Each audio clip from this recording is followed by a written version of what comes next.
I need you to stay with me for the next few minutes, because what I'm about to tell you is the kind of story that doesn't let you go easily, and I promise you, every single word of it is true.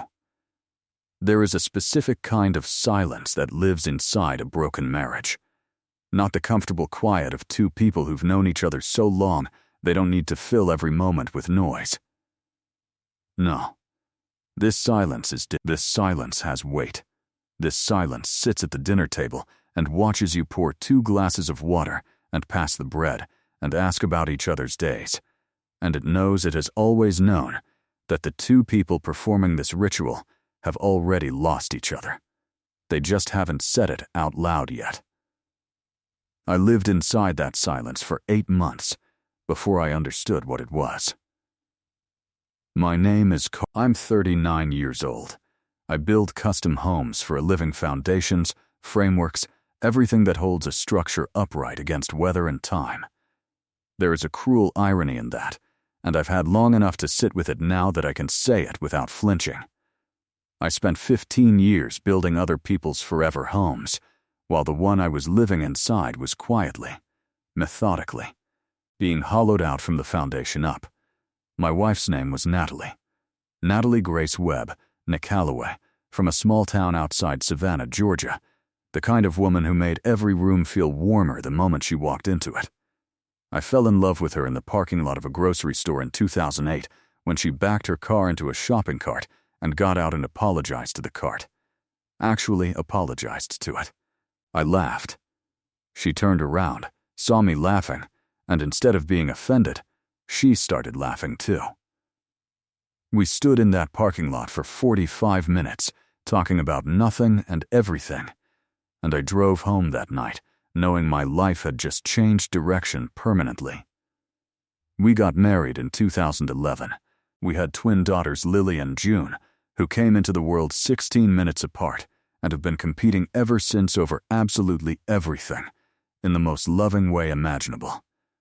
We had a house in Raleigh, North Carolina, with a wraparound porch that I built with my own hands, and a yard big enough that the girls could run until they collapsed. For years, we were the family that other people looked at and felt hopeful about. Not because we were perfect, we were far from it, but because the love was visible.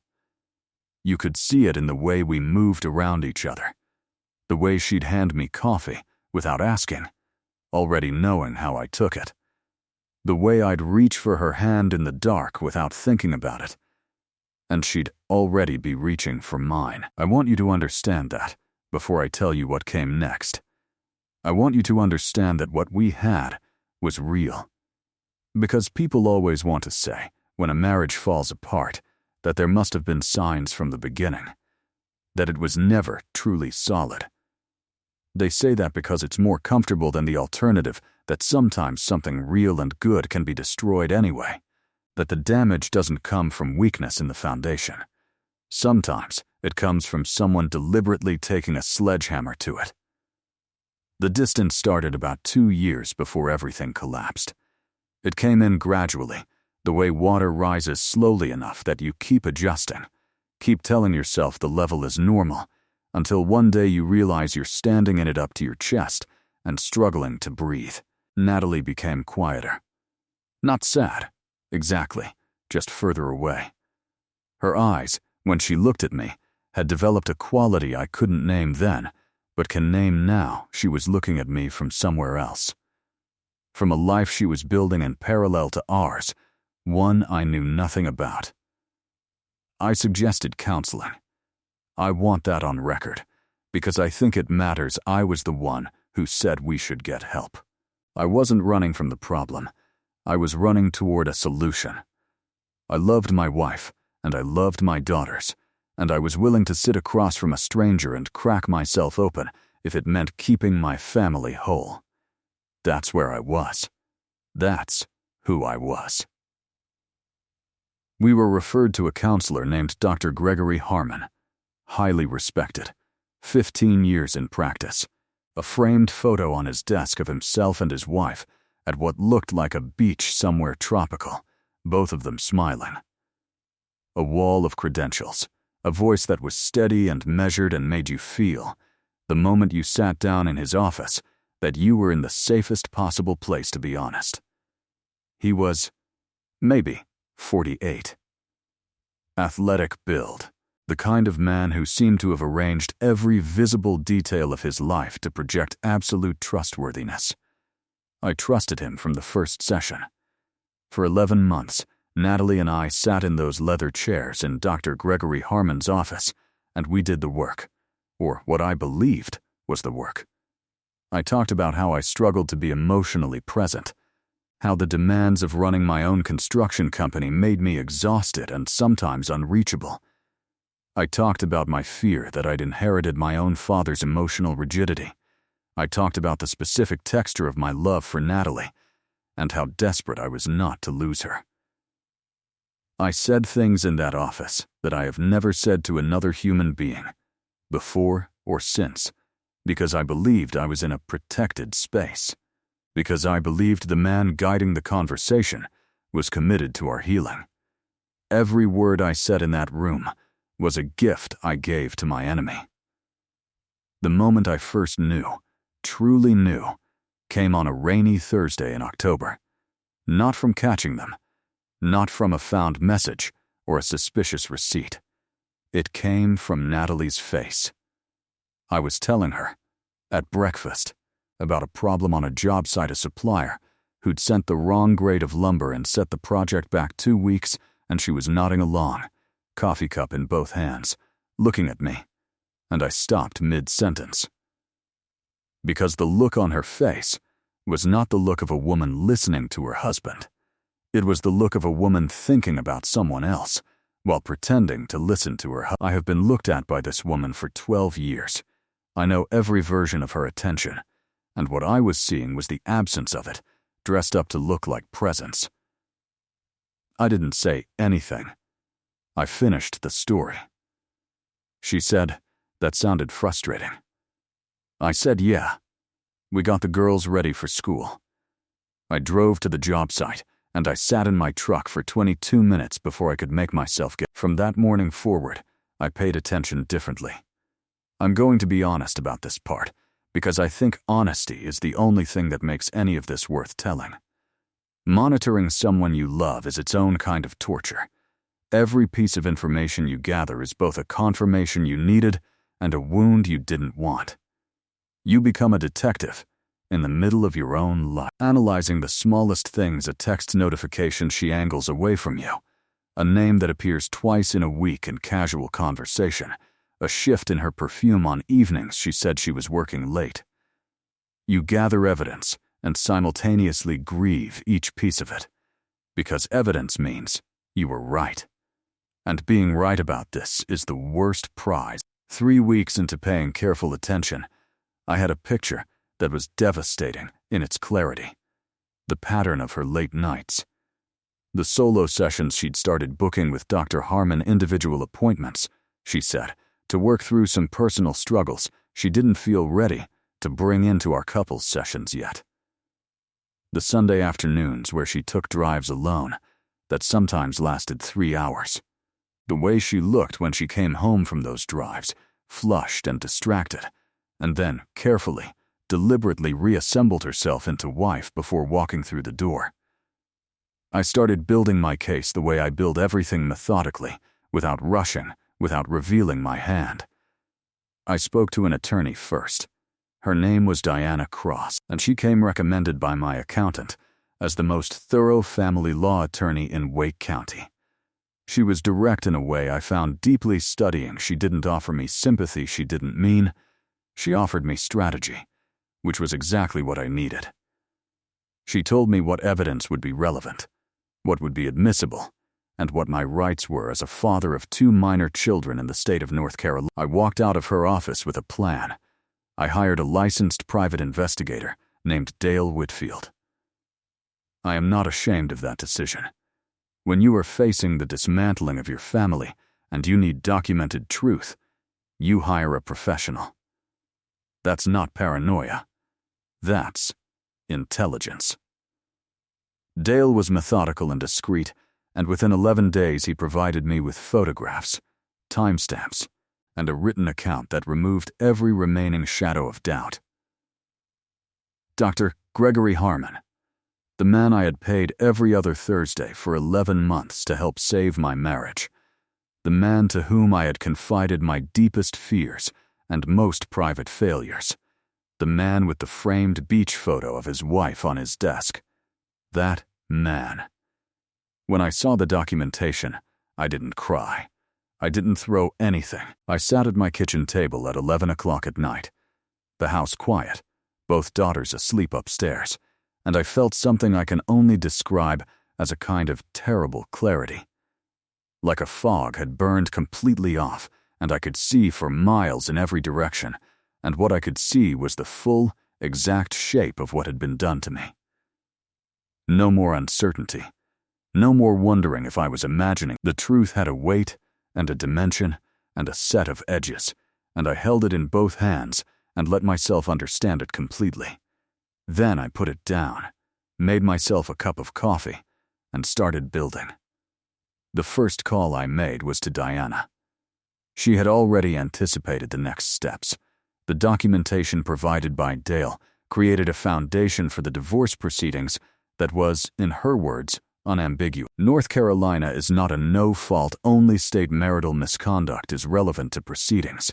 The case would be constructed carefully, thoroughly, and with Lily and June's stability as the absolute organizing principle. The second thing I did required more thought. Dr. Gregory Harmon was not just a man who had broken up my marriage. He was a licensed mental health professional who had engaged in a relationship with a patient's spouse during active couples treatment which, under the ethical guidelines of the North Carolina Psychology Board and the standards of his licensing body, constituted a serious and documentable violation. I filed the complaint myself, personally, with the full packet of documentation. I wrote the complaint letter with the same care I give to architectural plans, every detail correct, every section supported. The third thing I did was contact Gregory Harmon's wife. Her name was Sandra. I found her through public records and I wrote her a letter that said only what was necessary and nothing more. I included the documentation. I drove to their neighborhood and placed it in the mailbox myself, because she deserved the truth delivered with whatever measure of dignity I could give it. I don't know exactly what happened in that marriage after she read that letter. I know she filed for divorce within 2 months, because Diana's paralegal tracks these things when they're relevant to a case. I felt no pleasure in Sandra's pain. She was a victim in this the same way I was. She had simply been lied to in a different room. The fourth thing I did was nothing, and that was perhaps the hardest. I went home. I had dinner with my daughters. I helped Lily with a book report on a novel she hadn't fully read, which I scolded her gently about, and I let June show me a dance she'd learned from a video online, even though it was 45 minutes past her bedtime. I put them both to sleep, and I sat on the edge of June's bed in the dark for a long time, listening to her breathe, and I thought about what it means to protect something, what it actually means, in practice, in the body, when everything you love is at stake. I told Natalie on a Saturday morning, 3 days before my attorney was scheduled to. The girls were at my mother's house in Durham for the weekend. I made breakfast eggs, toast, fresh orange juice, the whole thing because I needed to do something with my hands, and because I didn't want the last real conversation of my marriage to happen in a cold room. I set 2 plates on the kitchen table, and I sat down across from her, and I looked at her for a moment before I said anything. Then I said, "I know about Gregory." She put her fork down. The color moved out of her face like a tide going out to sea. I told her what I knew. All of it. I told her about Dale, about the documentation, about Diana, about the complaint that had already been filed with the licensing board. I told her that the filing would happen on Tuesday, and that it would be thorough and fair and designed above all else to protect Lily and June. I told her I was not interested in a war, that a war would cost our daughters things I was not willing to let them pay, and that I expected her to feel the same way. I told her I was not going to perform rage for her benefit, or beg for an explanation I'd already stopped needing. She tried to speak. I let her. She cried. She said things that were probably true about how unhappy she had been and how lost she had felt, and I listened because I am not a man who refuses to listen, and because some thread of the love I'd carried for her for 12 years was still present enough in me to give her that much. But I had already done my crying 3 weeks of it, alone, before anyone in that room knew the conversation was coming. By the time we sat down at that breakfast table, I had nothing left to perform. The divorce took 9 months. I was granted primary physical custody of Lily and June, which was the outcome around which everything else had been organized from the beginning. Natalie and I share legal custody. She sees the girls on her weekends and every other holiday, and whatever grief I carry about what she did, I have never once said a word against her to our daughters. They didn't ask to be born into this story. They deserve a mother and a father, and I am committed to making sure they have access to both, even when that requires me to be a bigger person than I always feel like being. Dr. Gregory Harmon surrendered his license during the disciplinary process. He did not contest the complaint. I was told by someone familiar with such proceedings that contesting it would have required him to present a defense, and that there was no defense to present. His practice closed. The office with the leather chairs and the soft lighting and the framed beach photo, all of it gone. I drove past the building once, a few months after everything had resolved. The windows were dark. I didn't feel triumphant. I felt something quieter and more final than that. I want to tell you about the night, about 6 months after the divorce was finalized, when Lily came and sat next to me on the porch. She was 11 years old. She sat close enough that her shoulder was against my arm, and she didn't say anything for a while, just looked out at the yard, at the trees at the edge of the property that were just starting to change color with the fall. Then she said, "Dad, are you okay?" 11 years old. Asking me if I was okay. I put my arm around her, and I told her the truth in the simplest way I could. I said I had some hard days, and some okay days, and some good ones too, and that I was working on having more of the good ones. She leaned her head against my shoulder, and she said, "Me too." And then she said, "The porch looks nice." I'd repainted it that weekend, a darker color than before, a deep charcoal gray that I'd always wanted, and Natalie had always vetoed. I said, "Yeah, I think so too." We sat out there until it got dark, the two of us, and she fell asleep against my side, and I sat in the chair I built with my own hands. On the porch I built with my own hands, and I thought about foundations, about what they're really for. Not to hold things rigid, nothing that rigid can survive weather. They're meant to hold things upright long enough for the structure above to find its own strength. Long enough to endure. I am Carter Webb. I am 39 years old. I build things for a living. And I know something about rebuilding that I didn't know before, that what you build the second time after everything has fallen is never quite the same shape as what you built the first time. But it's yours in a way the first thing never fully was, because this time you know exactly what it cost, and you understand completely what you're protecting, and you do not take a single beam of it for granted. June asked me last week if we could get a dog. I told her we'd think about it. She took that as a yes. She's probably right. If this story found you at the right moment, hold on to it. You are not alone in what you're carrying, and you are more capable of rebuilding than you currently believe.